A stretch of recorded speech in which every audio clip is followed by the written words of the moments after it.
Hi there. In today's sermonette, I want to focus on something that David said in a prayer to God in 1 Chronicles chapter 17. Just to give you a bit of a background context before we show the scripture, God has told David, it's not you that's going to build the temple, but your son Solomon. And now in David's response, he prays, and we're going to focus on a short portion of his prayer, which I believe is going to be of great encouragement to you as it is encouraging me. This is what he prays, and he says the following. He says, "Now you have been pleased to bless the house of your servant, that it may continue forever in your sight. For you, Lord, have blessed it, and it will be blessed forever." If I give a title to the sermonette, I want to say we're going to talk about being blessed forever. David is thanking God that your blessings is upon my house, my family, me, and we are continuing, and your blessings will continue in our sight because you have blessed it forever. You know, so often we think to ourselves, when is God going to bless me? He is. He's in a continuous blessings forever. So often we are caught up in a modern day Christian terminology of generational curses. Why don't we just switch it around to say generational blessings? Let's have a look at what God says in Psalm 103. He says the following. He says this in Psalm 103 verses 17. He says, "But from everlasting to everlasting." What does that mean? Everlasting to everlasting. That means this is a forever blessing. Forever. The Lord's love is with those who fear him, who awesomely honor him, revere him, and his righteousness with their children's children. With their children's children.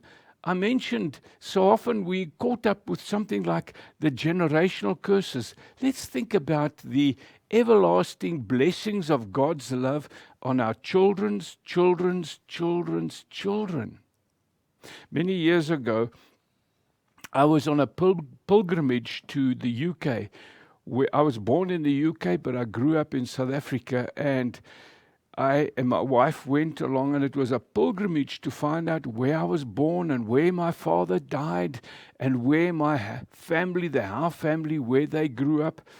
And we were in this little village in the southern part of England, and I visited a Baptist church. The secretary of the church took me in, and she pointed out, she said, "This row of benches is where the Howe family sat." She was talking about my great-grandfather, who took his whole family, and they worshipped and praised God. From that, my grandfather became a Baptist minister, and he was the one who planted churches. And giving his life for planting churches was part of my father's DNA when he gave his life in a drowning accident to save somebody else. And what happened is it washes over onto me, and I'm saved, born again, in part of the family thousands of miles away here in South Africa. And my children serving the Lord, and my grandchildren are serving the Lord. Isn't this fantastic? Children's children, from everlasting to everlasting. Like David said, my house, my family will be blessed forever because you have blessed us. And listen, dear listener, this is what it's all about. God blessing you and me. For we received him into our lives as he found us. A couple of weeks back, I said, God chose you, and we responded by faith. It means we are blessed forever. Listen to what another psalmist says, and he says, "Because of this, give thanks to the Lord, for his good, his love It's just for a short time? No. Endures forever. Other Bible translations talk about His mercy endures forever. And whether it's His love, whether it's His mercy, whether it's His presence, whether it's His provision, whether it's protection, whether it's just being there with you and you sense His arms around you, this is not temporary. This is forever.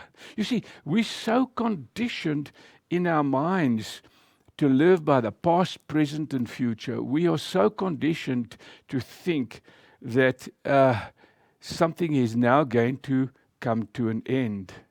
And even as you're getting older in age, and I'm talking to myself, Peter, there will come a time when this body will have to die and it will have to be buried. Whether you bury or whether you cremate, that's immaterial. But your life will go on, because John 3:16 at the end of that verse talks about eternal life. And I want to point out to you what 1 John 2 verse 25 says, and this is what He promised us: eternal life. Eternal life. So no matter what is going on in life, no matter what the challenges you face, no matter how you sense and feel, everything seems to be just collapsing and going wrong. God has promised His blessing, which is His love and His protection and His care and His presence, which will culminate in eternal life with Him forever.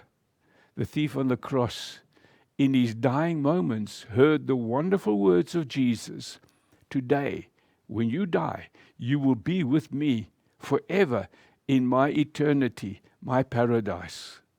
I trust that you have been encouraged by this, and I go back to what David's prayer is, and he says, thank you, whatever you bless will be blessed forever.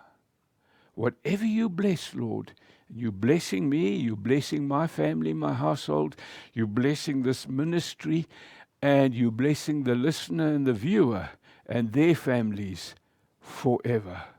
Let's thank God together for that. Father, thank you that your blessings are real, are tangible, and are permanent forever. Thank you for this. Your grace and your love continues with us every single living moment of our lives. Thank you in Jesus' name. Amen. Stay blessed forever. We talk again soon. God bless you.